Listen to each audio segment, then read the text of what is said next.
What is going on, Rotogrinders? I'm your host, Dean, for the NFL Pick 6 show. This is week 6. We've made it, boys. 2 of the absolute best DFS minds, fantasy football minds in the business. How does this show work? I'll tell you how it works. We talk about the main slate. We're not talking about the buys, first week for buys as well. No Atlanta, no Jet talk, thank God. No 49ers, no Saints. We're not talking the Thursday night game for Tampa and Philadelphia. That game should be a lot of fun, actually. Miami and Jacksonville, that game in London. We're not talking about that. Boy, we hate London. Why are we so cruel to them, giving them the worst football games out there? Seattle and Pittsburgh, not talking about that. So no Geno Smith talk there. And Monday Night Football should be a good one. Buffalo and Tennessee. We're talking the 10-game main slate. 3 of our favorite games. We're going to talk about that, break it down from every possible angle. And then we're going to run it back and talk about our favorite players, the positions of players that are in games outside of those 3 featured games. I'm just the host. I ask all the questions. These are the guys you want to listen to.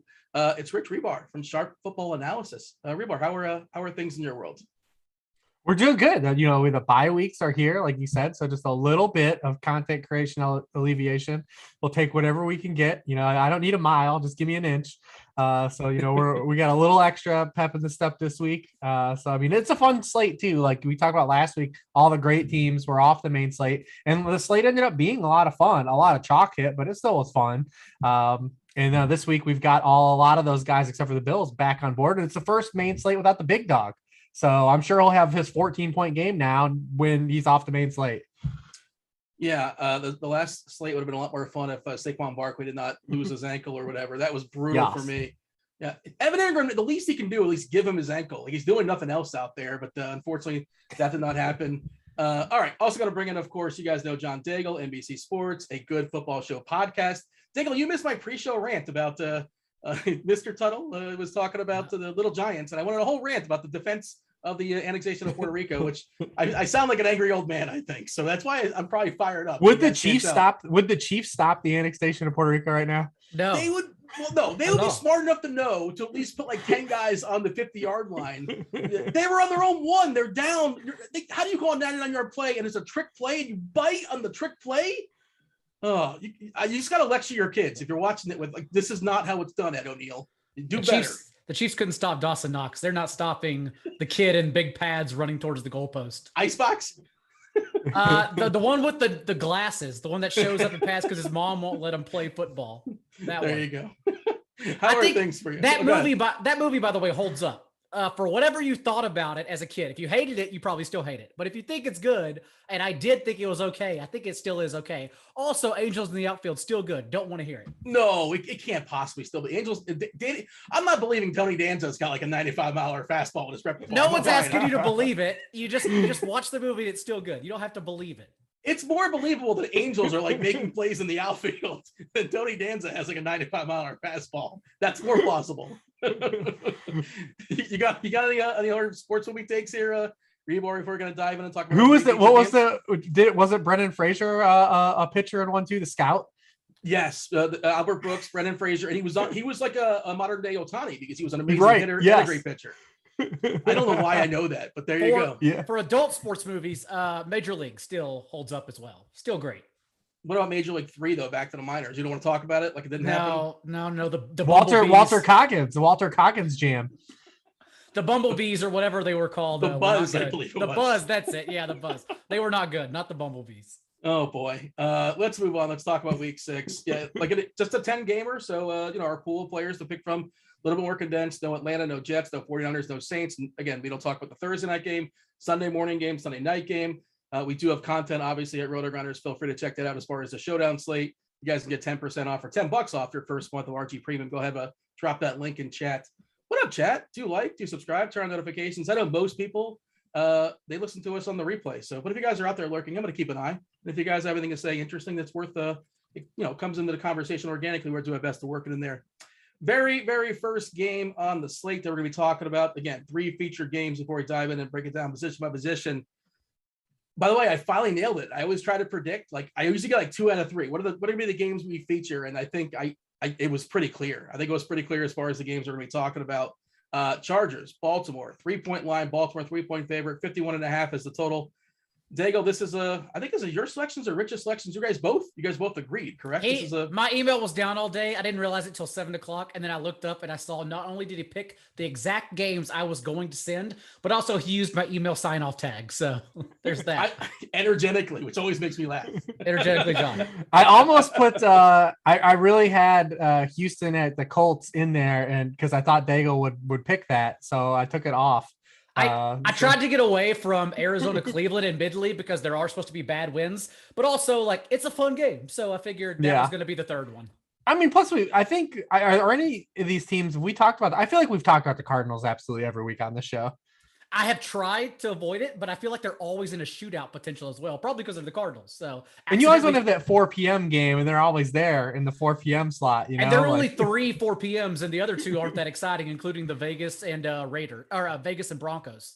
What does Rondell Moore have to do to play 50% of snaps? Like, good Lord, he's making incredible plays out there. I think he got 48% last week. I know we're not in that game.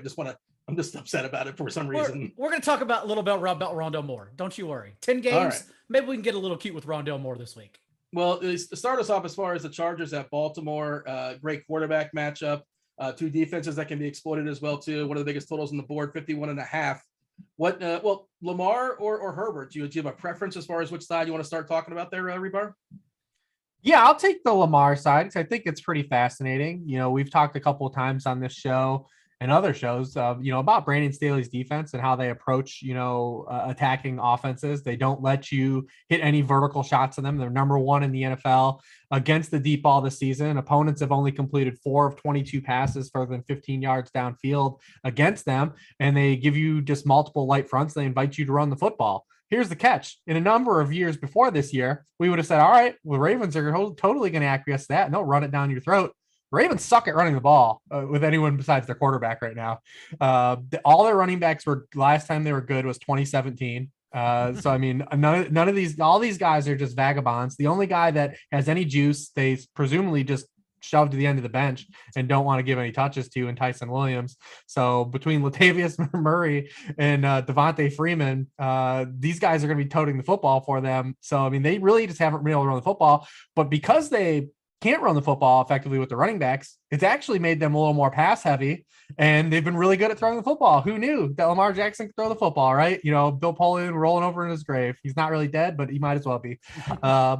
Lamar Jackson leads the NFL in depth of target, though, 11.0 yards, 11 flat, and that's where he's lived. So it's kind of a strength of what Lamar's lived on so far to start the year versus what the Chargers are excellent at taking away.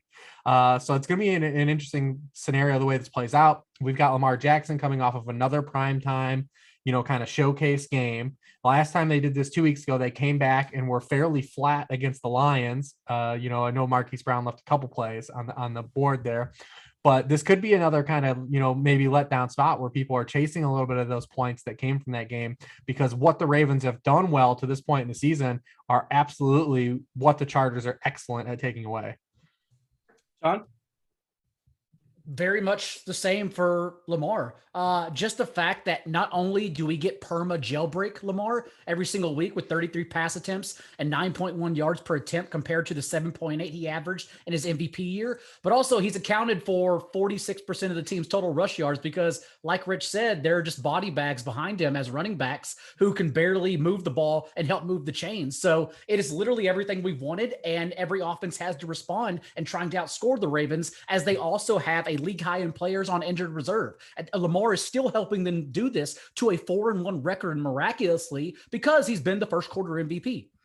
The offensive line is trash too right now. I mean, Ronnie Stanley's been hurt. Who they lost someone else on. I think they lost Ben Powers on Monday. Andrew Villanueva has been one of the worst tackles in the league. He's kind of playing out of position, but man, it's been Lamar has been doing a lot of lifting early in the season. Favorite pairing with Lamar, is it Brown or is it Andrews? Andrews, of course, knocks down that completely horrific tight end spot. Do you guys have a preference? Anybody about specific lean, or just get shares of both? I personally like Andrews the most this week because of where he's priced.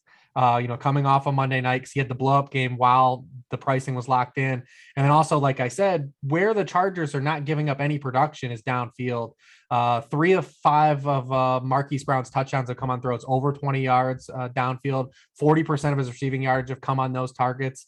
Like I said, strength for strength this week. Now he's fast enough to get by anybody in any matchup, but those intermediate targets are where the Chargers will give up some production. And typically it's been the tight ends. Logan Thomas caught a touchdown against them in week 1. Travis Kelce had 7 catches, 104 yards. Darren Waller had 50 yards and a touchdown against them. And then David Njoku last week, the Chargers forgot he actually was even on the team because the Browns had forgotten for a couple of years too. So so some tight ends have been productive. And I think it's going to be a week where people want to get to Kelce. And if they don't get to Kelce, they're just going to punt with Ricky Seals-Jones.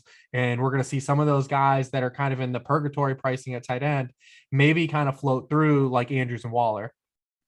Yeah, I mean, again, we record this on a Wednesday night. Injury stuff may be changing, as we saw last week with Dalvin Cook being ruled out. Madison obviously became this mega play and mega chalk play and pretty reasonable price. It just changed up your build to some degree. So understand that when we're having this conversation, we're recording this Wednesday night. We're always certain about as far as injuries, but right now it's going to be tough to get Kelce in there. Of course, always great for tournaments, but the way I'm looking at it as far as a build, it's just hard to make him work. And you referenced it, Ricky Seals-Jones. We'll talk about him soon enough. Super cheap on DK. Speaking of that, John, I got to know is, again, I don't know if we'll need this play. I'm not sure how much the salary squeeze is going to get us, but Rashad Bateman is $3K on DK. We don't know if he's even going to dress. I assume he might dress. They're pretty thin as far as receivers. I don't know the status of Watkins. He left last game. Is he interesting if he dresses for this game at $3K still minimum? I don't know if he'll dress, but he better, because if he doesn't dress, this is the end of his 21-day window. So he's out for the year if they don't activate him. Having said that, they also would only have, depending on Sammy Watkins' pending availability, Devin Duvernay or Miles Boykin, who I doubt they'd throw out there. So I don't know if I'll get there, especially because it seems like he'll be very popular. And those 3K guys are always the ones we're trying to avoid, especially in tournaments. Maybe in cash games, I could see, depending where the tea leaves lead to Sunday morning. But overall, yeah, I think the target tree is pretty simple with Mark Andrews and Marquise Brown. Mark Andrews, on top of everything Rich said, also playing a career high in snaps and career high in routes run on Lamar Jackson's dropbacks, because they have to. They need it. And so overall, yeah, like, since Sammy Watkins had seen at least 7 targets in his first 4 games for earning 3 last week and then getting pushed out of that game with the hamstring injury, like maybe Bateman falls in that category, but also maybe more just goes to Marquise Brown. So that's what makes it really interesting. Rich, feel free to give a thought on that, and then working over to the Chargers. Pretty clear who you want in that team. Herbert, Eckler, Big Mike. I guess Big Mike's the guy. He's superseded Keenan Allen, or it's a small sample stuff. Everything I'm looking at basically suggests Big Mike is the guy this year, but Allen's he's still legitimately good. Your take as far as the Chargers, if you have anything to add, or any thoughts as far as Bateman, by all means, go for it. No, not much to add on the Bateman. I mean, it's a prayer shot. It's a min-price prayer shot. So I mean, it's a guy playing his first NFL career game that basically missed the entire preseason too. So I mean, it's definitely just a leap of faith. But hey, sometimes you got to make those. The Charger side is pretty interesting because, no one's blitzing Herbert right now.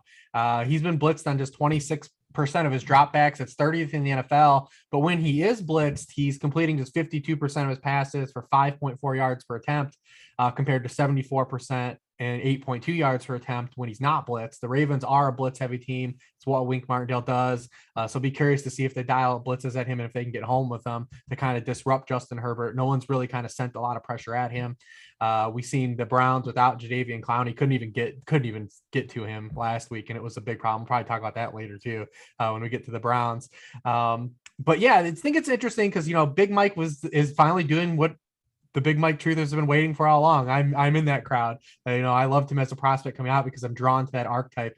And if you're going to give a guy that has that archetype that can win in the end zone and win vertically, actual target volume, then you see where the ceiling can lie. I mean, he had 16 targets last week. He now has 9 or more targets in every game but one. And if you look at for his career, in the top 6 games that he's had in targets, 3 of them have come in just the 5 games that they played this year. So he's finally being used the way we want to use him to be used as we envisioned it. I will say Keenan Allen, though, just the way Herbert's playing and the amount of volume Keenan Allen's still getting, like we're going to run into some hot Keenan Allen weeks eventually. I mean, he's still 3rd in the NFL in targets. He's 5th in the NFL in receptions. Like there's going to be some weeks where he pops. I know he's operating now with an actual player that's being used as an alpha X, and he hasn't really played his career with a lot of those types of players. And we're seeing that kind of have an impact on him. But a lot of targets have still been there and a lot of catches still come his way. If you're buying in on Herbert, like why wouldn't you be? He's going to go along for the ride eventually. Big Mike and Eckler aren't going to hog all these touchdowns all season. There'll be an opportunity for Keenan to have some spike weeks still.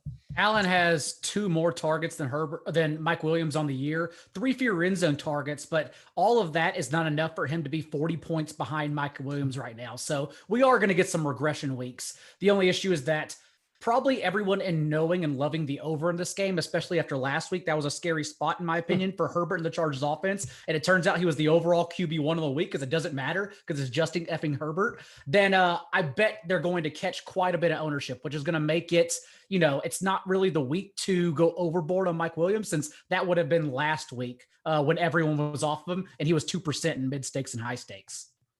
Yeah, the interesting thing is the price reflects how much better Williams has been than Allen as well, too. 8.1K on DK for Williams. That's up there for sure. That might be the highest he's ever been on DK, to be honest. And Allen at 6.4K, distinct drop as far as the price. FanDuel, similar, 8K for Williams, 7.1 for Allen. Do we care about the tight ends, Parham, Cook? I mean, of course, you can work them in if you're stacking the game or something like that. Anything we're excited about here, Hribar? Anything else that's worth noting, or it's just a pretty clear, Eckler, the 2 receivers, the quarterback, and that's that? Yeah, I mean, I don't know how. I mean, listen, the wisest men in the world haven't been able to get Jared Cook right for his entire career. So I don't know how you're going to land on it outside of just pure magic and happenstance. I mean, people will point to the production the Ravens have given to tight ends, but they've played literally every elite tight end in the season so far. So take that for a grain of salt. Also, for Austin Eckler, Ravens have allowed the most receiving yards to opposing running backs. So a little bit of a sneaky spot here for him if we think the rest of the passing game is going to come in over rostered. Moving on. We're moving on, right? We're done with that game, I believe. That's everything? All right. Sure. Kansas City at Washington. Washington, 7-point dog. Biggest total on the board. 55.5 is the number. It is huge. For Kansas City, Lightning crashed on them last week. They flopped, but I'm not sure you can find a better man, a better player, a better spot for Pat Mahomes to rebound in this game. Look, come hell or high water, 7 Nation Army cannot hold me back from rostering Mahomes and Washington chairs on the other side. We'll talk about just how putrid both these defenses have been. This is the pretty clear, Hribar, this is the pretty clear, premier game for DFS. Goofy things happen, football things happen, weird tight ends score touchdowns and all that. But, this is the best place to start for the most obvious touchdowns, aside from ownership, because everybody else is going to see the same thing. I assume you're not one of these people that are panicking about the Kansas City offense and saying Kansas City is dead and they're not going to make the playoffs and all that. They have a tough record ahead and they're 2-3 as far as their opponents. It's going to be kind of tricky going forward, but I'm not hitting the panic button just yet in KC. I'm assuming Hill's going to play. We'll see. I know Kelsey had that stinger as well too. CEH, of course, is out. We'll talk about that in a second, but your assessment as far as Kansas City, we're still rostering them for DFS, right? I mean, they had the number 1 offense in EPA through 4 weeks of the last decade before last week. So I think that they're still just fine. Yeah. But this is the matchup of the 2 movable objects defensively. I mean, the Chiefs have allowed 30 or more points in 4 straight games. That's a franchise record. Washington's allowed 30 or more points the past 3 games. Every team to face the Chiefs has hit their implied team total. They're the only defense to allow that to happen so far this season. These teams are 32nd and 31st in scoring rate allowed per drive. They haven't stopped anybody. There's not one person. I mean, look at some of the teams on their samples, too. I mean, 2 weeks ago, so the Kansas City Chiefs have faced the Browns, the Ravens, the Bills, elite offenses. But 2 weeks ago, they allowed 460 yards and didn't even force a punt to the Eagles. The Washington just they're allowing Hail Marys to be completed. They're like, Jameis Winston is just doing what he wants. They let Daniel Jones in week 2 basically carve them up. This defense is getting just destroyed. Both these defenses haven't stopped anyone the entire season. Washington has had like one like area that they've been really good against the run, and that's it. And that's like really it. But they're just making them throw more. So like you don't even want to be good against the run. The Bucs are living this life too. The Bucs have all these injuries on their secondary, and guess what happens when you're really great against the run? Teams are just going to throw on you.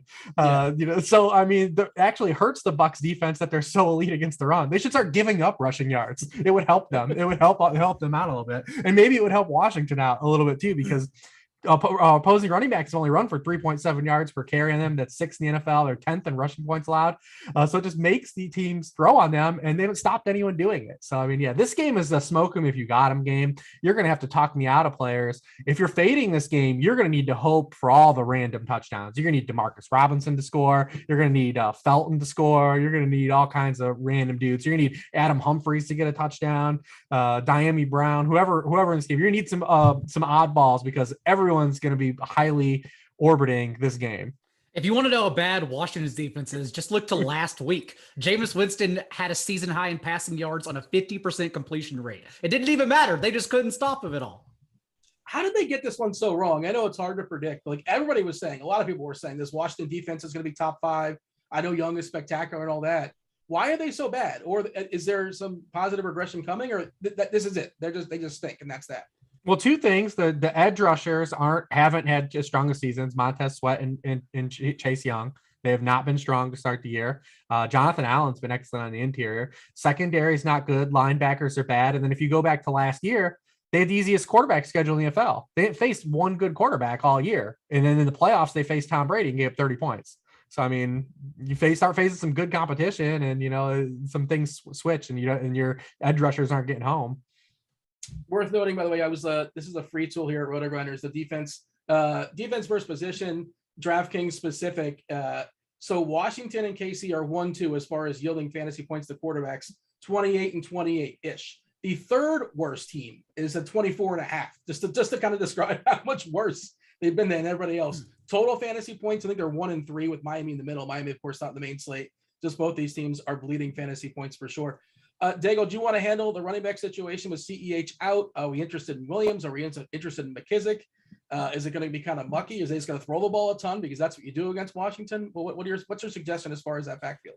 I do think Jerick McKinnon's role is slightly overblown. The Chiefs had 24 passes to just 2 carries from the middle of the third quarter on. From the time CEH left, they trailed 31-13, so there was no choice. And even then, it was Darrell Williams who had 5 touches and 4 targets compared to Jerick McKinnon's 1. Jerick McKinnon has 1 carry all year. Like, they're not going to use him at that role at all. And we've seen they still have confidence in using Darrell Williams both on 3rd down and inside the 10-yard line. So I do think he's actually looking at a 70-30 role, 80-20 even perhaps, over Jerick McKinnon, who I think people are going to assume is just going to take all of the 3rd down snaps.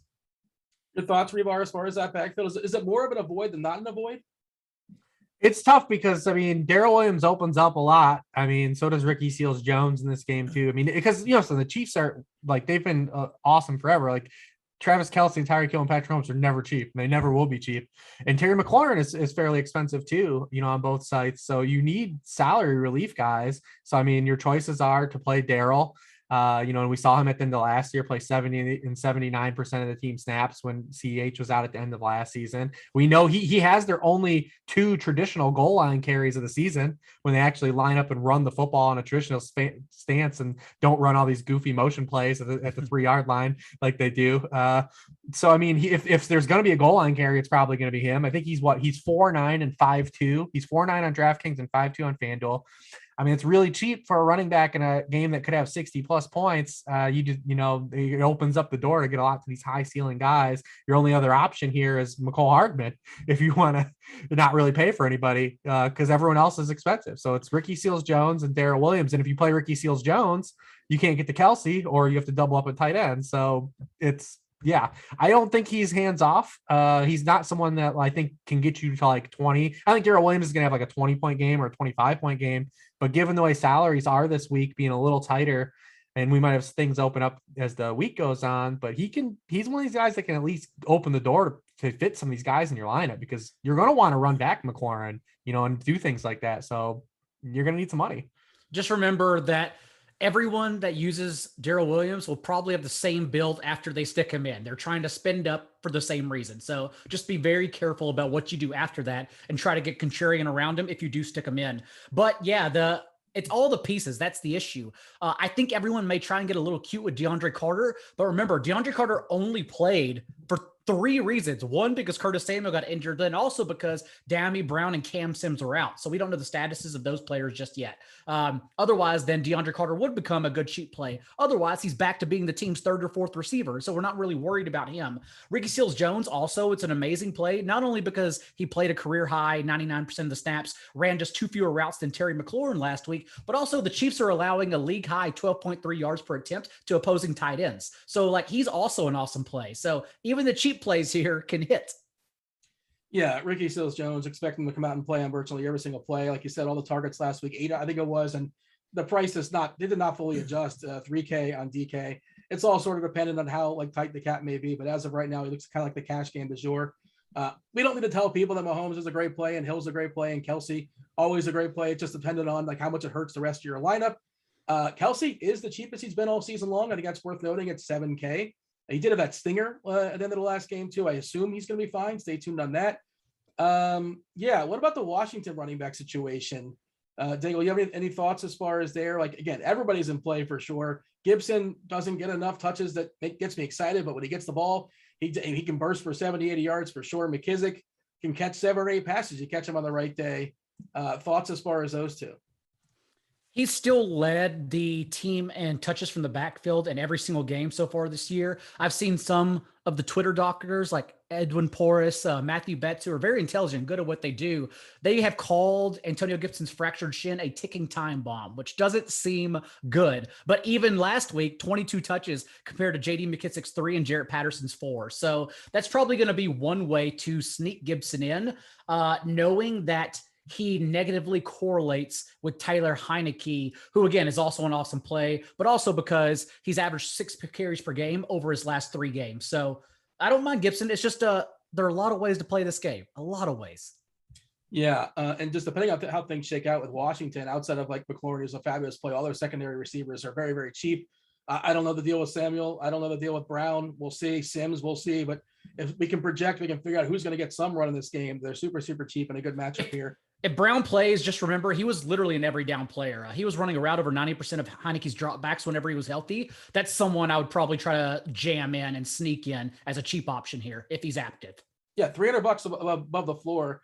And Heineke, he's really cheap, and this matchup's very good. And again, depending on how things fall, if I'm getting everything else I want, I don't know if I hate even the idea of him being a cash game quarterback. He's been solid every single week with the exception of week 1, right? Oh, no, week 1, I think he came in for an injury, right? But last week against New Orleans, just didn't work out for him. But this game feels like it's going to shoot out. He's got some legs. He's not full legs, but enough legs to give you a bit of an upside at that as well. What is it, 5.8 on DK? Do we like that there, Hribar? Yeah, he's real cheap on DK. He's a little higher on FanDuel, but 5.8 is tough to get away from because you're talking about a team that's going to have to chase the scoreboard. You're probably going to get to that bonus. For sure. The Chiefs are 30th in yards allowed per pass attempt. They're 31st in yards allowed per completion, 26th allowed in touchdown rate. You said you get a little bit of sprinkle with the legs, and because you're going to need salary to get to some of these expensive guys on the slate, he definitely is probably going to be really popular, and for good reason. I don't think there's any reason to tear him down. You don't think, since Patrick Mahomes has faced the league's lowest rate of blitzes, Reeves, and last week against the Bills, of course, they didn't blitz him once on Sunday night. Since Washington blitzes the 3rd highest rate, they probably calmed that down, right? They're not going to send the house. Yeah, we saw it when Baltimore played him too. No one's trying to blitz him at all. Yeah, that's what I figured. I just wanted to see. Well, we saw this happen last year, when they faced, the teams abandoned the blitz last year, started to play too high, shell coverage, make you just beat them, make the Chiefs just beat you with paper cuts instead of give up one play. Mm-hmm. That's kind of what teams did last year, and that's how it's rolled over this year. You have to be able to get home. I mean, Washington has the assets to get home with 4. Those guys just have to play up to their levels. I mean, Chase Young and Montez Sweat need to play a lot better than they played to start the season. That's the only chance. Does this look more like a Kelsey game or a Hill game, or like they both look well positioned? Yeah. Okay. Is the trick question? The answer is just yes. And of course, I mean, they're going to destroy concerns. them. Like they're going to, I mean, they might not punt. I mean, they're going to move the ball at will. They're angry too, right? Like they lost on national TV. They got walloped. They got embarrassed at home. There were some weather issues and all that. But it's kind of unfortunate for their defense, actually. Sorry to cut you off, Dean, but you're fine. Like, the Chiefs' offense is still like, even if you look at the advanced metrics, EPA per drop back success rate, like the Chiefs' offense is still number one in the NFL. And before that Bills games, they were number one by a wide margin. So like the Rams, Cowboys, and Bucks closed the gap a little bit, but the Chiefs are still legitimately the best offense in the NFL. It's just that their defense is so bad that no one is talking about their offense. That's why Patrick Mahomes, who is an MVP candidate, is not an MVP candidate in the people that actually have the vote's eyes, because their defense is so bad and overshadowing the rest of that team. And also, I mean, they lost 3 games, but they lost 3 games to teams we believe are going to be there at the end. So it's it's not like they're out here like they've lost some of these games to like a lower end team, or like when they lost like the Raiders last year, like they've lost to teams with like elite quarterback play. And so, I mean, they're not going to come out here and get run up by Washington. It's not gonna happen. And it's also clearly just the turnover battle they're losing. I understand a couple of it has been dumb choices by Mahomes, but like the fluke fumbles as well, that they're not getting any fumble luck whatsoever. So they're just on the wrong side of volatility right now in every category. So do we like the over in this game? 55.5. Like, I know it's a big number, but I feel like the over is so good. Like KC is going to put up 40. They're putting a huge number, aren't they? I feel like they are. I don't like the under. I know that. Dude, I'm not gonna bet the under. Yeah. Anything else? I mean, we mentioned McLaurin's name in passing. He's obviously a fabulous play, great run back. You're playing some Mahomes, great pairing with Heineke as well. Is there anything else that we need to point out in this game, or it's pretty clear like who the guys we want? I think Washington got him. Smoking if you got, yeah. I think Washington's wide receivers are the way to get tricky here. So just keep an eye on the injury report. AZ, Arizona at Cleveland. I'm just reading my shorthand. I don't know why. Arizona at Cleveland. Cleveland is a 3-point favorite here. 49.5 is the total. Well, I'll yield to Hribar here because that's your team right now. You're living you're Cleveland based currently. Oh man, they're so boring because they just run the ball and they're good at it. And I don't know which running back ever to play. I think last week both got there, right? Yeah. So Cleveland versus Arizona, 49.5 as far as total. Arizona, much more interesting. We'll talk about Rondale Moore and Hopkins and all those pieces in a second. But let's talk about the Cleveland side first. We're not playing Baker Mayfield, are we? I guess we can, but I'm not. You want to play him? Have at it. Maybe. So listen, the Browns have a 25% passing touchdown rate right now. Yeah, that seems sustainable. That is not going to hold. The NFL average basic rate is 62% passing touchdowns. The Browns have a 75% of touchdowns that come from rushing. Like, I don't know if this will be the week or there's a week coming up, but there's going to be a week where Baker Mayfield throws like 3 or 4 touchdowns. That's just the way. There's no way they're going to go through the course of the season with a 75% share of touchdowns just to come via rushing. So, I mean, there is intrigue at least to be early on that, especially in a spot where it's such an objectively great rushing matchup for them as a home favorite against a team that is 31st in rushing yards allowed on carries of 10 or more yards. The Browns obviously lead the NFL in that category, with their awesome running backs. And the Cardinals are just hemorrhaging rushing yardage when they can. They're averaging 1.3 yards fewer yards per rushing play than their opponent. That's 30th in the league. Browns are number 1 in that category. So early, the easiest signal is to say, yeah, play some Browns running backs. But man, what if this is the contrarian spot? Just because we know they're going to have passing touchdowns. Like they're going to have passing touchdowns at some point this season. Odell is just ridiculously cheap, man. And I get people are tired of hearing about Odell being cheap and people are tired of chasing the Odell games. But hey, man, here it is again, man. $6,000 on FanDuel for a guy like Odell Beckham. Like he's 5-1 on DK. What's that? 5-1 on DK. I mean, it's ridiculous. It's crazy. And in a scoring environment too, that could be like this. So last week they had the scoring environment, but the thing is if you look at the Chargers, it's not an Odell Beckham thing. The Chargers, we talked about it earlier to open the show. They have given up nothing. They're number 1 in the NFL against deep ball, and they're number 1 against opposing wide receiver ones. They've given up no production, and they've played a bunch of good wide receivers to start the year. They're not giving up big yardage to the passing game into wide receivers in turn. So, I mean, he's really cheap there. It sounds like Jarvis Landry is not going to play again this week. It is only, Wednesday night, but it sounds like he's not going to play. It said he's targeting this 3-game homestand to return, which doesn't sound like, hey, I'm going to be back in week 6.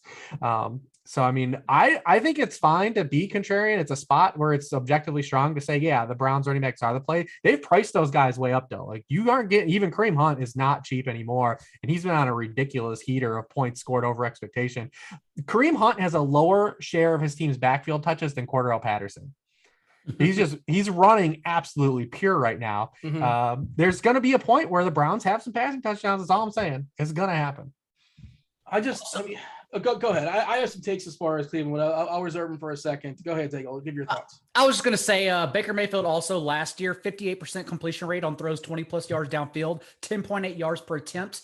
This year, it is at just 25% throwing downfield with 8 yards per attempt. So that would be some positive regression. Since when the pocket has been clean, he has been an effective thrower downfield. Not this year, though. So that's another reason to believe when he regresses. It's still harder to spot in-season regression as it's happening than off-season because we have months to talk about it. We know what's coming compared to the rest of the league metrics. But against the Cardinals defense, like, sure, why not? Because they got away with one last week. Trey Lance, QB 18, even in having 16 carries, but it should have been much better than that after so many injuries in the Cardinals secondary. So if they're still dealing with those secondaries, why the hell not? Beckham, 3 targets last week in a game where they scored 42 points. He was on the field for 81% of the snaps. The snaps have gone up in every single game, 64, 79, 81%. If you cover the name up, like the price is fully justified. Like he's not been good. He hasn't been good for a while outside of a couple outlier games. Well, his first 2 games were good. He was excellent when he came back. He had a 31% team target share, and he should have scored 30 damn points the next game. He should have scored 30 points against the Vikings. The guy's wide open on several plays. It was nothing that happened against Minnesota had anything to do with Odell Beckham. That's the issue is that they're prayer yards right now. Like Beckham leads the team in air yards and targets since he came back, but also Baker Mayfield has the highest inaccuracy rate of throws downfield, 68% of his throws. So like right now, he's not even hitting them. That Vikings game, like you said, Rich, Beckham was wide open. There should have been 2-3 touchdowns Baker left on the field. Played well, a season high, 305 yards, 2 passing touchdowns this past week against the Chargers in what I thought was a very tough spot. So maybe that was the game he got right in. Isn't Mayfield playing through an injury, like a labrum or something like that? Is that possibly affecting? Only when he plays bad, apparently. I mean, that's how these things work, right? It wasn't a story in week 4. Then it was a story in week 5 because he was trash, and then it wasn't a story last week because he played well. Like that's how those things work, right? Like. Yeah, I mean, and also last week he had a carry where like he led with that torn labrum shoulder. It's his non-throwing shoulder, and he like led and he was just bad in week 5. Like it's okay to just say like the dude was ass in week 5. Like what are you gonna do, man? Like it happens. Like he's not that type of quarterback. He's not gonna come out and be elite every week. He's just not that type of guy. He's a streaky player, in game and for stretches of the season. So I don't know. That's what it is. But I listen, you can objectively, it's a great spot for the Browns running backs. Like it just is. I get it. It's a fantastic spot for those reasons we laid out. But people just don't like playing them because it's a clear split in the backfield. And like you said, you need some mega positive variance for Hunt. And he's been getting there with some great positive variance, but you're going to rely on that. And the price is always 6.2K. That's pretty, I don't want to say 7.4 on FanDuel now too. So they bumped him up a good bit. He's more than DeAndre Swift, more than Darrell Henderson on FanDuel, more than Joe Mixon on FanDuel. Guys, they're just going to touch the football inherently a lot more than he will. And Chubb has 22 touches in 3 consecutive games, literally just a matter of whether he gets in the end zone or not. We talked about that last week. I played him against the Vikings, had 22 carries, didn't get in the end zone. Last week was flop lag. He got in the end zone. And he was a great skinny stack with Mike Williams. Yeah. I think Chubb's an amazing tournament play for sure, for all the reasons we're talking about as well. And I just think people don't like playing these running backs because it's a clear split. And, Chubb every single week his usage is or snap count is between 50 and 55% essentially. That's what it is. And you don't really see him they're not on the field at the same time, as far as I can tell. I'm looking at their snap count, doesn't total over 100. So maybe there's like the off play here and there where they play together, but I guess that's not going to be a thing. Let's talk about the Arizona side. Kyler Murray, obviously one of the best quarterbacks every single week. He's pricey. I think people are going to go to Mahomes first. If they're spending all the way up, it just kind of makes sense. But for sure, Murray can get there. Kind of a down week last time, but doesn't mean he can't do it this week. Hribar, your thoughts as far as Arizona, Murray, the backfield? We don't really know right now as far as Edwards just not practicing, or he's kind of a light practice. It's a Wednesday, so who really knows? But apparently he's dealing with a shoulder. Yeah, Kyler, just the one rushing yard last week. It was the first game that they had where they were kind of stopped. Previously they went over 400 yards in every game and were scoring basically almost on every drive. He hit a little bit of a lull last week. But we've had more of a sample of him being really excellent. Like you said, I think a lot of people will play Mahomes. It'll be interesting to see if we get Clowney back on the field. So without Jadeveon Clowney last week, the Browns pressured Justin Herbert on just 25% of his dropbacks. Their previous 3 games, they had pressured the quarterback 54% of the time, 54% of the time, and 37% of the time. So it was a big difference that they just weren't able to get home on Justin Herbert last week. You're going to have to get there against Kyler Murray. I mean, under pressure, he's completed just 57% of his passes, but when you don't get there, he's completing 80% of his passes when kept clean. You're going to have to get some pressure on this kid. And when you play perfect defense against Kyler Murray, it might not be good enough, as we saw several times with the Rams in the Rams game. So he's interesting, I think, where he's priced. Remember too, at like 4:00, there's probably not going to be a lot of roster ownership spread around given the slate. So it's not a typical week where you just have, you have a lot of free salary at the end. I mean, if you want to get these Browns running backs, DeAndre Hopkins, Kyler Murray, it's like one way to have the optionality to kind of spread money around and make some late swap moves. And then Ezekiel and Dak Prescott being the other 2 guys, because we're not going to see anyone on the Patriots come with any steam. We're not going to see anyone really come on the Raiders or Broncos with any steam. So to have like the ability to late swap on the slate, if your 1 p.m. chalk guys don't hit, you're going to need to roster some of these expensive Cardinals and Browns running backs. And even in that 58% completion rate when Murray's under pressure, we saw even against the Vikings, like a couple times this year, teams have thrown some cover 0 at him and sent the whole house. And he just backpedals like he's in Madden and throws it up in the air because he's also an intelligent player who can read the defense and give his man one-on-one lob downfield. And that's why he's averaging 10.2 yards per attempt under pressure as well. So even if the Browns can contain the pocket, like there's still some reason to late swap on the Murray here.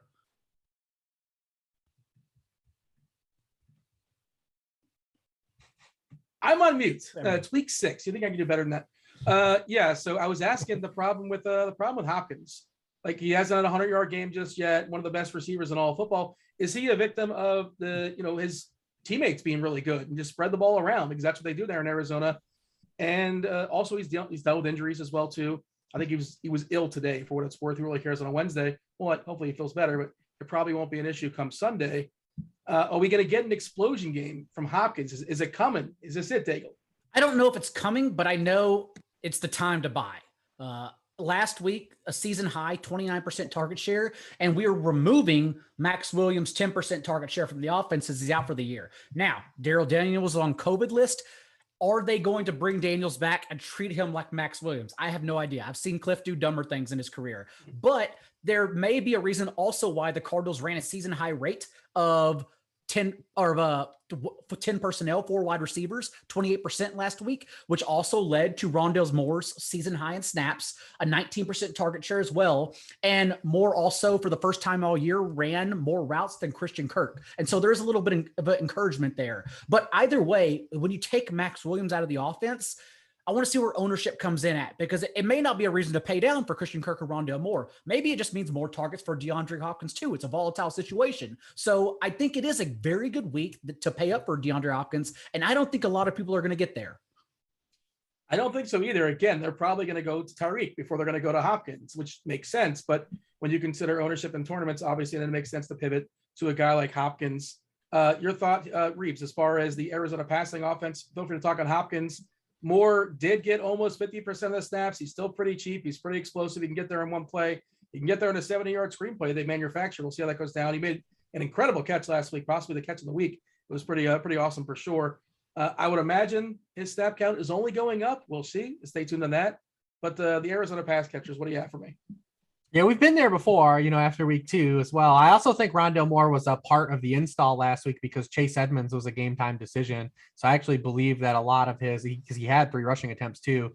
I believe he was actually going to be part of the game plan regardless, even without Max Williams getting injured in game because of the status of Chase Edmonds, so and the role that he's operated in to start the season too. So I believe he was initially part of the install. So we'll see how much the install is this week. We've seen it kind of dry up before. Like I said, after week 2, we still got Christian Kirk and the ghost of AJ Green still kind of running around here a lot. I mean, he's listen, the guy's out there.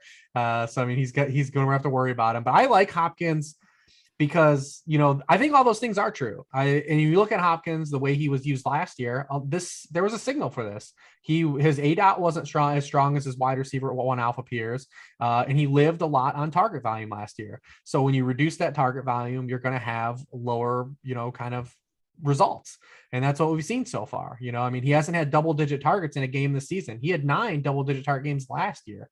So when you reduce the targets with the way he's used, and he's not a guy that is a major separator and, he's winning downfield a lot. He's a clasher, man. The dude is a bully. He's one of the best players at using his body. And you saw that in the touchdown that he had last week. He's one of the best boundary receivers in the game, arguably the best boundary receiver currently in the game. But the Browns have been absolutely crushed by opposing wide receiver 1 so far this season. They're number 1. Or number 32, however way you want to say it, number 1 in points allowed or number 32 through 5 weeks. Tyreek Hill got him for 11, 197 and 1. Brandon Cooks got him for 978 and 1. Justin Jefferson got him for 684 and 1. Big Mike got him for 8, 165 and 2. The only guy that didn't do anything was Allen Robinson in the game where nobody did anything. I don't know if the Bears ran out an offensive play in that game. They actually had one net. They had 1 net passing yard in the game, so I don't think anyone did anything. So I mean, I think that the matchup lines up well, but all those things are true. I don't know if we're ever going to get a 30-point Hopkins game because I don't really see a scenario where he's going to probably get to the 15, 16 target games that he could have had last year because these ancillary guys are just way better than what they've had last year. And Kyler's been way better at getting the ball to them than it was at this point last year where they ran just 3-by-1 ISO. And, if Hopkins was, not doubled, he ran like a crosser, a smoke route. So, I mean, I do like him in this matchup. And I do think that he's fine to lock up salary because he gives you pivot options later. Like I said, this is a unique slate, man. Like if the 1 p.m. doesn't hit like it did last week, you're going to need to make some moves this week. And there's not going to be a lot of salary tied up on multiple teams. So you're going to need some of these pieces to kind of be able to move some chess pieces around the board later.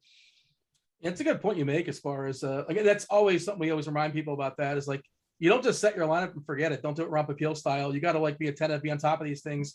And based upon how your team's doing in the first, the 1 p.m. games. Yeah, if you're on Terry McLaurin, if Terry McLaurin is your highest roster wide receiver and he doesn't hit, you got to do something at 4.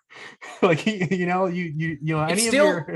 still the one major edge too in DFS. Like everyone is so sharp going into lineup now. Like even the fact that the field knew Leonard Fournette was going to be chalk, and thus everyone pivoted off Leonard Fournette and got the passing game last week, and Brady double stacks was effing genius. I didn't get there, but everyone else I know got there, and it was an amazing play just because they knew what the field was going to come on. But late swap is still the one thing everyone lacks behind in a lot. And so, it's just the one thing I keep stressing to people. The Friday 6 p.m. Eastern show where everything's wrapped up after injury reports, we do it, a good football show, shameless plug. That's the one thing I keep stressing is late swap is still there for everyone, even when you're at the bar with your friends. Set your phone to send you a reminder and just do it at 2:00 every single Sunday. Yeah, and if your player's crushed, and you have some players that are like 3, 4, 5, 6, 7% O's, and they absolutely crushed, and you have somebody that's ambitious, and you're in the 4:00 slot, try to get somebody who's chalky and let them come get you. Trust me, I thought I was good with 2% Brandon Ayuk. Turns out 2% Brandon Ayuk it might as well be 0%.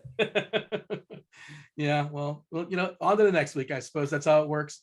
Anything else as far as this game, or shall we do the breakdown as far as position by position? Again, if you guys are lurking in chat, I'm going to keep an eye on there. We're going to do our best to, anybody you guys want to throw out there, want us to talk about, I'll try our best to entertain it. Can't name everybody, obviously, but if there's a quarterback you want us to talk about, a receiver, running back, all that good stuff, we'll do our best to hit it. We're moving on, right? That's it for this game?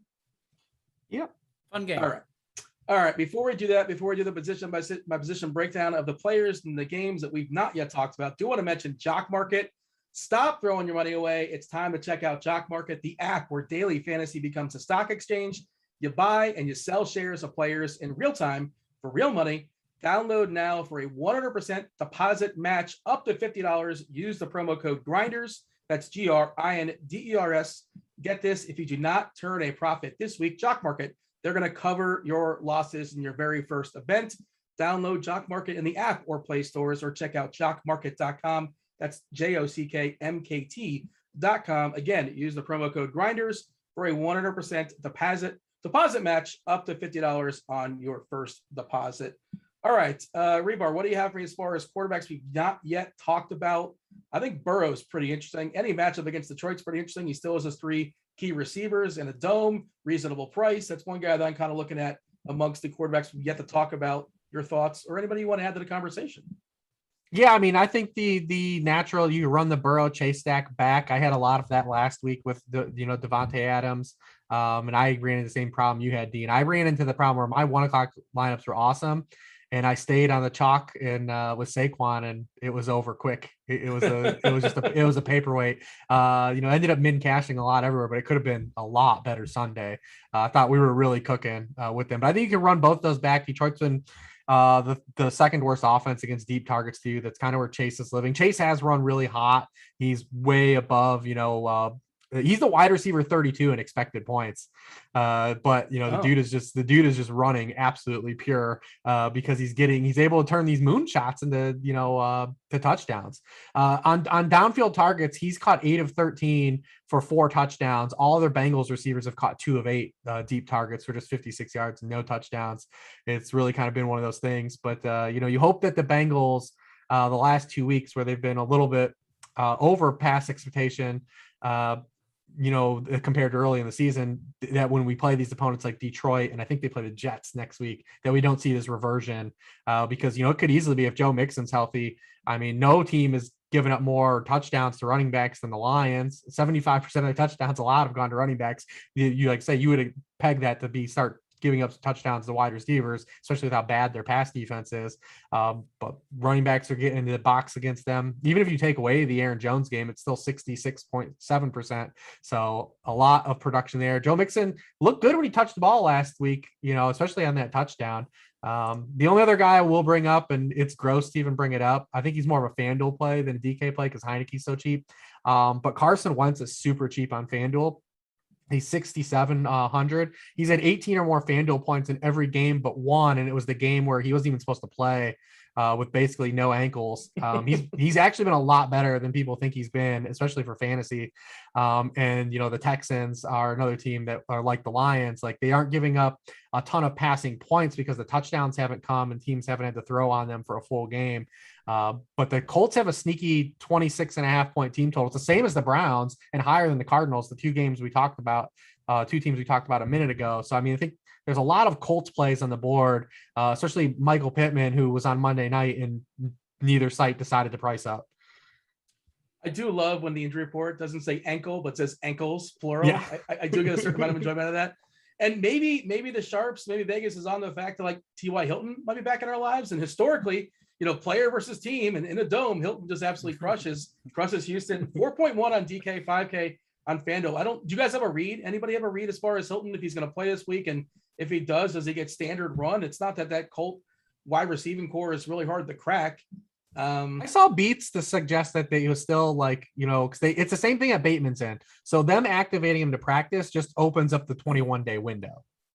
As someone who does the waiver wire, I can assure you, this is the most aggravating thing about 2021 and last year is that everyone accounts for 3 weeks for the injury report. It is so much longer than that, though, because remember, they don't have to take them off. And then when they take them off, it's a 2-step process. It is activating for a 21-day window and then bringing a player back within 3 weeks, which is why it's always more educational. It's more informative to look to the bye week. That's why, for David Montgomery, Saquon Barkley, we can see they have a week 10 bye. And that's why I assume those players are going to be out until then and not return till week 11. Same for the Vikings this week. Dalvin Cook returned to practice limited on Wednesday, which skews it a little bit, but the Vikings have a bye next week. So if Dalvin Cook is in, I would imagine he's fully healthy, because I wouldn't think they'd play him, even though they did 2 weeks ago. I wouldn't think they'd play him unless he's fully healthy with a bye right on the horizon. So that's actually what I use for my injury reports is their bye weeks coming up.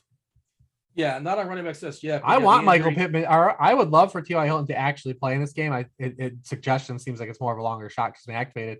Because if anyone wants to play T.Y. Hilton, please go ahead, because Michael Pittman's going to get a ton of steam. Because he's 5,800 on FanDuel. Like, that's too cheap. What? Because he played on Monday night and he's locked in. The dude has 29% of the team targets the past month. He's a wide receiver, 17 in expected points on the season. And he's facing the Texans. Like, I think he was one of those air yard model guys, right? That finally got into the end zone. I think that's the case. Back-to-back weeks, yeah. And that's what's frustrating about his salary is that it was like three consecutive games. He had over a 25% target share, 20% this past week, but that was the low in that 4-game stretch. So, like, he's not going away. He's here to stay. Let's clean up quarterback, Daigle. We threw out Burrow. Dak, of course, is lurking. He's one of those guys you could potentially pivot to. And if you have your quarterback still left there, if you're playing Kyler Murray or something like that, you're playing Baker Mayfield. Daniel Jones is expected to play this week. At least that's out. He's on track to play. The whole Giants team, I don't know what you're doing with that as far as writing up the Giants. I'm sure you're having a great time, Daigle. But the whole wide receiving core, I don't know. On a Wednesday night, we'll see. Stay tuned on that one. But, yeah, thoughts as far as some other quarterbacks?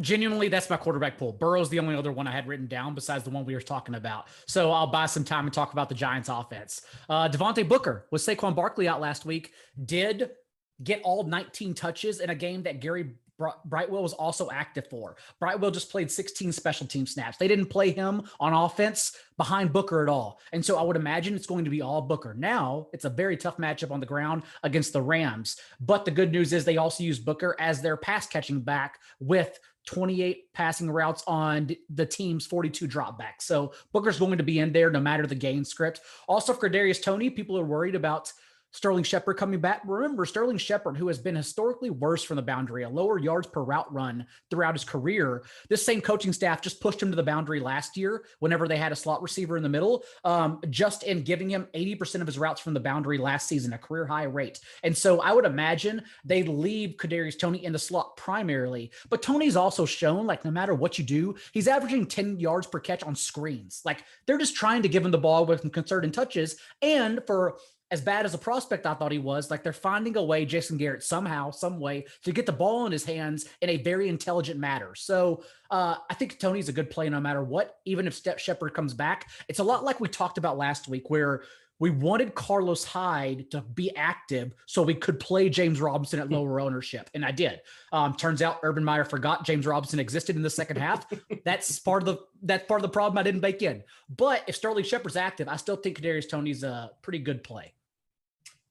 All right, other running backs that are worth talking about here, Hribar. I mean, CMC, if he comes back, he was really close to coming back last week. The report on Wednesday was it's a 50-50 chance that he's going to play this week. So that'll be fun for sure as far as making lineups on a Saturday night. Hopefully we get like a Schefter bomb or something like that. But we'll see. Stay tuned. But he's just like too cheap on DK at 8.8. FanDuel, I believe, still has him around 10K. He's 10. Yeah, which makes it a little bit trickier. And, obviously he's a better play for DK just because of his, pass catching ability, get that full point PPR. If Cook does go, and like you guys talked about, like, why just kind of, hold him back for one more week, give him the bye, give him 3 full weeks. We saw the injury to Cook. It unleashed the Lion and Madison. Madison, of course, would evolve to become a really strong play once again. I think he didn't practice on a Wednesday, but I'm not ready to freak out about that just yet. Stay tuned as far as injuries, obviously. CMC, Cook, Hribar, I guess the Minnesota situation. Just thoughts on running backs in that game, I guess. Well, I mean, there's a ton of running back plays out there. I mean, we talked about if you want to go cheap with Darrell or Devontae. You got some min-price guys. I mean, Jonathan Taylor is in a really great spot, 10-point home favorite. We talked about that team total. If you don't want to play the gross players that I mentioned, you could obviously just play Jonathan Taylor, who is still really good at football, as it turns out. Is Mac going to keep playing? Are they showcasing Mac? What's the story? I don't want 3 running backs. I don't want to pick one of them. Of course, he's obviously going to be the guy, but just him taking 5 carries is annoying. Is Mac? Yeah, I mean, I think he'll continue to keep playing. I mean, Jonathan Taylor was dealing with a little bit of a knee issue, throughout the course of this too. So why not, alleviate his workload a little bit, especially at this stage of the season. I honestly thought we would see more of this with the extra game. Maybe we do as the season progresses, stuff like we've seen with Pollard and Zeke. I thought we would have a lot more workload management for running backs. It has happened in some cases. We're seeing it in Detroit. Another great running back play, DeAndre Swift, this week, where DraftKings refuses to price DeAndre Swift up. He's literally built for DraftKings pricing, and he just is hanging around like 6K like every week. And the Bengals are 29th in receiving points allowed per game to opposing running backs. They're good against the run, and the Lions can't run the football anyways. But I mean, another dog situation. I mean, it's a situation set up for DeAndre Swift again to catch a bunch of passes and get high value touches. And DraftKings is like, well, we'll just leave it at 6K because whatever. But I did. Is he their best pass catcher? Is it Detroit's best pass catcher? Yeah, it's him, right? I mean, Hawkinson's he's playing through it. The Sun God's been playing all right the last couple weeks. Who's the Sun God? I don't know who that is. I'm on Ra. Yeah, I mean, so I mean, plus DeAndre Swift's a natural bring back. You play Burrow and Chase, and you have Swift. It's real easy to get there that route. And then I feel like no one ever still wants to keep playing Darrell Henderson, but because they're a little worried about like one, he seemingly leaves the game every week now with some kind of injury, whether he goes to the blue tent at least once. But he's balling. He's getting a lot of high value touches. The Giants are 30th in yards per carry to running backs, 23rd in rush points allowed per game. Huge favorite. It is a road game, but huge favorite. So I mean, I think those mid-price guys are also looking pretty good too. Daigle, thoughts? Anything you want to add as far as those players thrown out there? Anybody else want to add to the conversation? Mixon, I think I saw you tweeting about Mixon. Mm-hmm. You feel better about him because he's ahead of schedule where he was last week, and he's practicing at least. I think was it limited or full practice on a Wednesday, but practice nonetheless is positive, right? Limited, but also he was DMP Wednesday through Friday last week and was limited on Saturday. And then, of course, out touched 15-11 and out snapped 41-19. Whereas if we get even one full session, maybe even limited all week, I think he's a pretty awesome play, because if it is a blowout situation, no matter who you run back with the Lions, I would expect, now that he's already back at practice, Mixon to be a part of that blowout. Also, Bengals second highest pass play rate, neutral game script the past 2 weeks, but maybe that is because Mixon was on the mend. So I do love Mixon a whole lot at low ownership this week. Rich already talked about Henderson, who, remember, before Thursday and the 2 games prior that he finished, did not get injured during 30 of 34 running back carries and 100% of the team's running back targets, literally using every snap over Sony Michel. Same thing last week, except he got injured, and then Sony Michel came on the field for his first touch. But when Henderson came back in the second half, Michel just 2 touches in the third quarter. So Henderson's a pretty good bell cow to play. And then, yeah, I think that's about it, honestly. We already talked about Christian McCaffrey. Just remember that this very same coaching staff brought Christian McCaffrey back last year after a 6-game absence from injured reserve and still shoved him 18 carries and 10 targets. Like, they're going to bring him back, and he's the RB1 on the week. Is Samaje Perine also on the COVID list for the Bengals? We're playing Chris Evans as well if like Mixon is limited. I will get there. I'm not going to get there in Chris Evans, but just thought I'd throw that onto the Mixon thing just to monitor Samaje Perine's eligibility of clearing 2 tests. I was watching Red Zone and I saw Mixon make a fabulous play at the goal line. He didn't have a great box score or anything like that, but it looked like a guy that was healthy. I don't know if you guys saw his touchdown, like a 3-yard touchdown or whatever it was. Nice little shake. But like you said, if that backfield is his, go for it. Well, he finished with 33 yards, and 2 of those yards were 10 carries. And the touchdown did look good. It was a cut up field, like a zone run, no big deal. But other than that, like, he started the game, he played the first 2 snaps, but he was clearly hobbled in that game. They forced him in. Whereas again, if he practices throughout the week, that's a pretty good sign, and no one's going to play him because they're still worried about injury. I think he's a pretty good play. I mean, it's the Lions. I'll play him like 60% snaps against the Lions or something like that.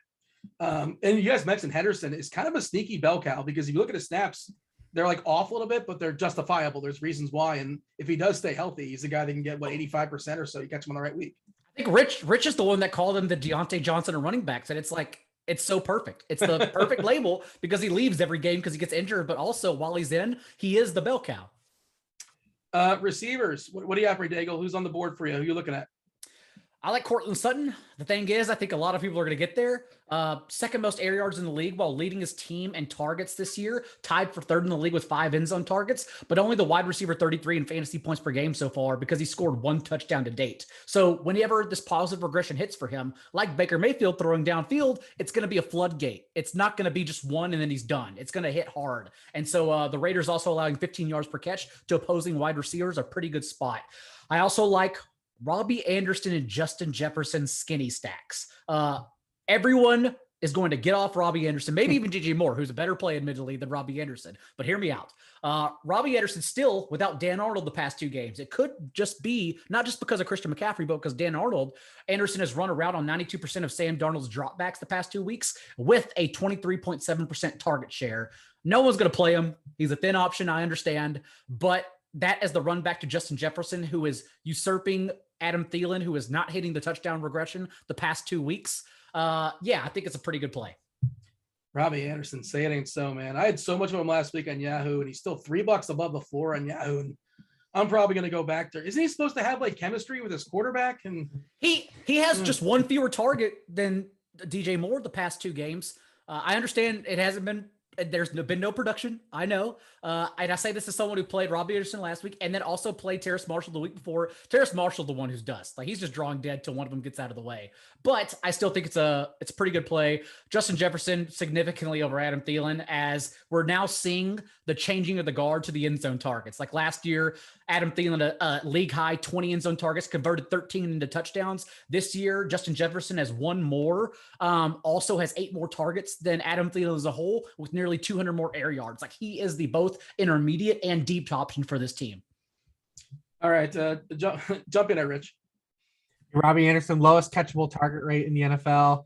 My buddy Dan Pizzuta has been on the Darnold is getting way too much steam, and he kind of tweeted it earlier in the week that Sam Darnold is number 1 in the NFL in EPA on throws under 10 yards and 31st in every other throw. So he hasn't been able to throw the ball downfield at all. That's been kind of the bugaboo for Robbie Anderson. The targets are all there. I mean, feel free to keep playing Devontae Adams if you guys want. I mean, if you guys don't want to do that, that's good. Fine. So the last 3 weeks, Devontae Adams has 45 targets, 29 catches, and 402 yards. The Bears wide receivers in total have 35 targets, 19 catches, and 299 yards as a group. So, I mean, you can just play him as the whole passing option in that game because the Bears completely don't want Justin Fields to throw the football. I think we covered most of the wide receivers. We talked about, Pittman. We talked about all the guys in the games that we want to talk about. So I don't really have much else to add. I do kind of like Darren Waller this week, just because we've seen Darren Waller do this before, where he goes and lulls. Like Darren Waller has done this his whole career. Like he did it even in his breakout 2 years ago. He did it last year, kind of through the front half of the season. Like he's a guy though, when he gets hot, he puts up big numbers. Like he doesn't always just get there and like the 5 for 50s like he's been having. Like he'll drop some 100-yard games in a row. And I feel like this will be a week where he really sneaks through because people are tired of playing him. You're going to play Kelsey. You're going to play Ricky Seals-Jones. So, and he's another one of those guys at 4. Like if you roster him, he gives you salary to do other things. You can always go to Dalton Schultz. You can go to Noah Fant, and then use that salary to go elsewhere if you didn't hit anything at 1 o'clock. What's wrong with Fant? Why is he so bad? Just depth of target, 5.8 yard ADOT for Noah Fant. I mean, it's hard to do anything on that. Like you're not getting used and with any downfield targets, you're just kind of a check down line of scrimmage guy. I mean, it's tough for a tight end to live that way on that low of depth of target. We'll say did run a route season high, 93% of Teddy Bridgewater's dropbacks this past week. And there's a reason for that because Alberto is on IR now. So if he's going to continue playing like career high rates, that's the reason to chase him this week. Yeah, I mean, is that on Teddy though? That's just like the way Teddy plays, or the way Teddy passes, or why are his routes so short? Is there a reason for that? Yeah, all the above. I mean, it's tough to really say, but that's how you're not getting there though. I mean, your targets, you just can't get there that way. We've seen that with a couple of teams. Thielen was like that until the last 2 weeks. T. Higgins is living that life right now. T. Higgins is getting no vertical targets. His ADOT is 7 yards. Like that's not going to help us get there. Trust me, I have a lot of T. Higgins in my teams. I know this. I know the pain that is the T. Higgins life right now. And that's happening with T. Higgins actually having a higher target share, 23 to 22% over Jamar Chase. It's just that Jamar Chase is so damn good. Like, why would you ever have him stop running deep routes as 21-year-old Des Bryant? Keep him out there. Yeah, but if you're not like a huge yak guy, like you can't live on ADOT like that. So that's just Fant. I know he's a tight end, but you need more than 6 yards depth of target, man, to really get anything going. I mean, you need some high variance targets for fantasy football. Otherwise, you're just Kez Watkins. Yeah. I mean, you need something, man. You need some meat on the bone. Targets matter. Not all targets are the same.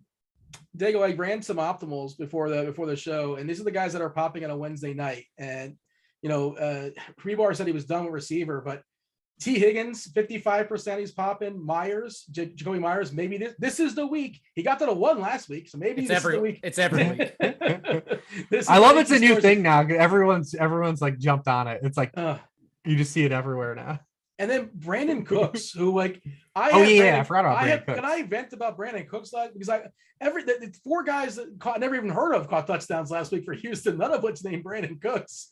And I was like, who are these guys? And Brandon Cooks is awesome because he's in my list too. He's going to be in my pool because everyone's going to try to play Colts. We already mentioned their team total, but I wonder how many people are going to run it back. And there's only one way to run it back. Last week was the first time all year that Brandon Cooks had a lower than a 21% target share and fewer than 7 targets. So that's the play you make. You just run back. It could be Jonathan Taylor. It could be Michael Pittman. Doesn't matter. However you get there to soak up Colts touchdown equity. Also play Brandon Cooks, and that makes you contrarian naturally. Don't chase Chris Moore is what you're saying, or don't chase Chris Conley? Don't play practice squad Chris Moore. No, he's a good story at the Athletic. It's not going to last. No. Good for him, but I did not roster him last week. And what are you going to do? Yeah, we're willing to accept Cooks, and I think he's forgive him. I think he's super cheap too, like 5.8 or something like that on DK, which is a pretty reasonable price as well. If you have any more receivers, feel free to fire off. But then give me your tight ends, Daigle. I don't think I have tight ends. We talked about them all. That's it. We talked about Darren Waller, Ricky Seals-Jones. That's it. You don't want to talk about Evan Ingram? We're never going to talk about Evan Ingram. We're never going to do it. To be fair, though, 3K on DK, that's one that if Eric Crane were here, I love you, Dean, but Eric Crane would be like, 150 out of 150. He'd just be like, I'm going to go over the field. Ricky Seals-Jones, 99% of snaps and just 2 fewer routes than McLaurin. That's the guy you go over the field and say, I'm going to get contrarian around him at that price just because they priced him wrong. He's going to be it's Wednesday night, but I would say at least 25% in tournaments. Like Alexander Madison last week, unless you tell me he's going to be 100%, I don't care. Yeah. It was a free square. You take the free square and you get contrarian around that free square. Man, is it possible maybe the way be different is to run out 2 tight ends, play Ricky Seals-Jones and Kelsey in the same game? Oh God, I'm going to vomit. I'm just trying to think of a different way. You can. You know what? That's pretty good. So I have issues with this because you have to break your brain to think of Travis Kelce as a wide receiver, but really he is a wide receiver. So if you just call him Travis Kelce, the wide receiver, and then put him in the flex, I like that. That's a good play. He'd be wide receiver 5 on the season or something like that. What would he be? Something like that? Maybe 5, 6, top 7. Well, his price dropped. He's $7K. So that would put him just right around Terry McLaurin. And he's objectively a guy that hits at a higher rate than Terry McLaurin does. Yeah. That's actually a very good call, Dean. I wish you hadn't said that out loud now. Oh, I wish I actually tried to make that happen a couple weeks ago, and I had a pretty good lineup with it, but somebody ruined it. Can't remember who it was, but Evan Ingram. No, it wasn't Evan Ingram. Actually, both my tight ends were okay. I think it was one of my better lineups of the week, and it is one way to be different is running out 2 tight ends. It's something I'm more likely to do on DK, just kind of where the structure goes. I don't do so much on FanDuel. I'll research on the spot. Rich, give him some tight ends. I know he probably was Evan Ingram, but we named all the good tight ends. Everyone's gonna play Ricky Seals-Jones, man. So you can mix in Mark Andrews and Darren Waller as the purgatory pricing guys. You can pay up for Kelce, he's 7K on DK. He is 8.5 on FanDuel, so it's hard to do the Chiefs stack on FanDuel. It's really hard because McLaurin is 7.4, so it's really hard to run that. So you almost have to take Ricky Seals-Jones. He's 5K there, which is pretty cheap. But that's really it, man. Who else do you want to play out of these Andrews? guys? We talked about him. Yeah, Andrews. You play. You could keep playing Dalton Schultz if you want. That's even really man. Even though we talked about Noah Fant, he's still just 500 cheaper than Mark Andrews. You would play Mark Andrews every time over Noah Fant on FanDuel. That's the issue with FanDuel. Yeah, my thing is if you roster Waller, he gives you salary relief later because he's pivot money and could still hit. He also gives you a contrarian guy later. If your chalk is good early, and then if you chalk is bad, your stacks go bad, you can use that salary to go elsewhere as well. That's what I do like about him, because you can go down to Schultz or Fant and have at least solid tight ends to pivot to. But yeah, it's who else are you going to play out of these guys? I would say Hawkinson, but he was a DNP today, and I think he's playing through some kind of injury. He did get 80% of the snaps. Not really sure about his routes. He's playing through Jared Goff is what's happening. Well, that too. It's a combination of everything, but Jared Goff has been terrible. Jared Goff's as bad as we thought he was in real life. He's not good. Yeah, it's not working out. And they're getting so close though. I feel bad. Find the closest Detroit Lions fan and just give them a hug. Like the way they keep losing every single week, they're just inventing new ways. But yeah, it's been rough for them for sure. That's the show though, right? Were we ending on a high note? Are we ending on Jared? We didn't necessarily endorse. I mean, it wasn't an endorsement. So we mentioned his name. Even Schultz, like I said, Schultz is a good play too. But even on DraftKings, he's 300 cheaper than Mark Andrews. So like that's a contrarian play. But man, you would need Andrews, I think.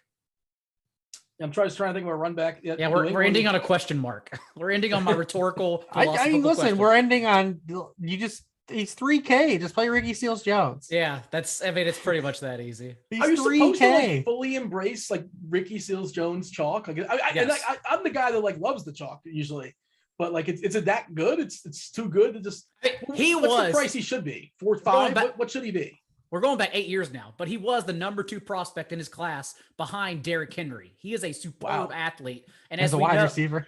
And as we know, we like tight ends on their second contracts. Now he's on his 4th contract. Don't worry about that part. But he is an uber athlete. We talked about. I mean, he had 3 end zone targets last week. 100% of the team's end zone targets. He had 3 end zone targets. He had a 30-yard pass play called back due to penalty because they cheated. He's 3K. He's 3K. He's 5K on FanDuel. Like, you need the salary. Do you want to play Tyreek Hill? Do you want to play Devontae Adams? Do you want to play any other good players? Like, you want to play Patrick Mahomes? Like, those guys are all expensive. Patrick Mahomes, Tyreek Hill, Ricky Seals-Jones, Dimey Brown, and Flex Travis Kelce. There you go. We're halfway to $1 million. There it is. I'm taking a peek at the chat, and the chat says somebody's all over Cooks this weekend, and somebody else was surprised I didn't mention him. I'm not sure if they're talking about Brandon Cooks. We talked about him, or if it was Brandon Cooks. Yeah. And to be fair, we talked about Jared Cook. We just ignored him. Yeah. Brandon Cooks is a good play. We totally missed him. Brandon Cooks is an awesome play. Yeah. I want Parham to be a thing. Unfortunately, Parham's not a thing. We all do. I mean, he looks like I don't know. It's slowly getting there, man. It's a ramp up. Maybe fully next year because Jared Cook's 34 years old. We'll get Parham locked in. But what they're giving him, he's earning more. And to be fair, it's came from the XFL. Like, he is the last beacon of hope for the XFL, because like even Jock Patrick tried to survive. Jock Patrick got 2 carries, then got cut. They're like, no, we don't want this guy. So like Donald Parham is the whole reason the XFL is even remembered right now. What about He Hate Me? Was that XFL or was that AAF? That was XFL. That was the original XFL. Oh, okay. Rod Smart. He's probably like 37 years old for all I know. I'm not talking about the Vince McMahon one. I'm talking about this most recent one. And The Rock is relaunching it. I think it's going to be a thing in like 2022 or something like that. Is that happening? They keep saying that. Listen, The Rock does everything. I just heard The Rock on a song with Tech 9. He's rapping now. Really? The Rock is just getting his hands and everything, man. Dude's making tequila. He's making movies. He's doing a little bit of everything. The Rock is everywhere. He might run for president next time. I don't know. What's your favorite movie by The Rock? Walking Tall still holds up. It's still good.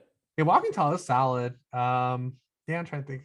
One of the Fast and the Furious movies, maybe? I do like Fast 5 a lot. I think Fast 5 is fun.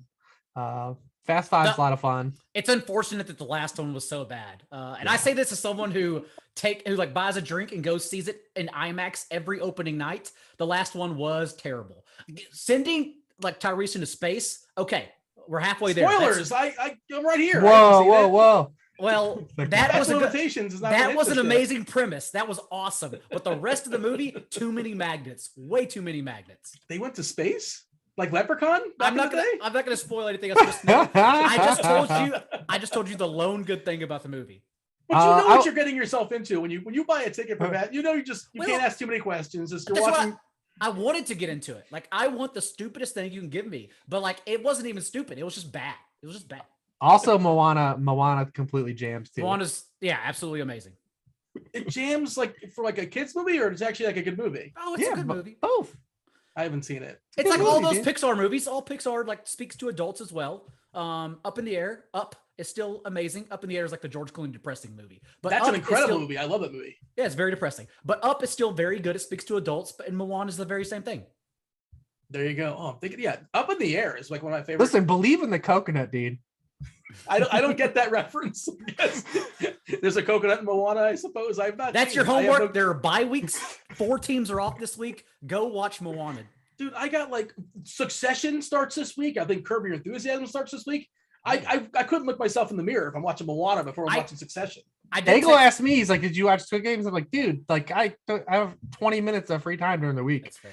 I like Rich. I keep Friday night and Saturday sacred. I do like golf every Saturday morning, then a dinner. But also, like, I don't have kids, so I spend that differently, like watching Squid Games and smoking cigarettes. Rich actually has kids to entertain and a wife, so we live different lives on Friday and Saturday. Are you watching Squid Game with Silva? Do you guys like, or does anybody you guys watch that together? Is there a show? No way Evan's watching that. Silva only watches war movies. He doesn't watch anything else. Really? It's kind of a war. Well, not, but like his warlike things happen. Spoiler. 9/11 documentaries or war movies. That's all he watches. Just the History Channel, basically. Yeah, that's all that man is ever going to see. That or gangster movies, Italian movies. He loves those as well. I want a Silva fun fact every single week. Like, yeah, there should be a Silva corner, a living with Silva corner. Devin's just listening to us just ramble on. Were you recording still? We still recording this? I think we're still recording. I thought we were just talking after the show. Okay. We're still doing it live? All right. Hopefully the chat's still with us. Let us know in the chat. Tell us, or in the chat, or actually like in the comment section on YouTube, because most people watch this on the replay. Tell us your favorite movie by The Rock. There you go. We'll have a fun little conversation in the comment section for sure. Do subscribe. Yeah, as always, Rich, John, they know who you are, just in case they forgot for whatever reason. Rich, where can they find your work? At Lord Reeves, sharpfootballanalysis.com, Sharp Angles podcast, every Wednesday, 9 Eastern, Daigle and Dean, Pick Six. This actual show, you can find us next week. John, tell the people where they can find you. At NotJDaigle on Twitter, NBCSportsEdge.com, waiver wire column if you're in the redraft streets. Also a good football show on iTunes. Also, don't watch World Trade Center with Nicolas Cage. It's not a good movie. Oh, yeah, it wasn't very good. Was that Silva approved or not so much? Let's just say I had to watch it and it wasn't good. For Rich Hribar, for John Daigle, for Devin producing, that was football. Good luck this week. I was Dean. We're out of here. Holler.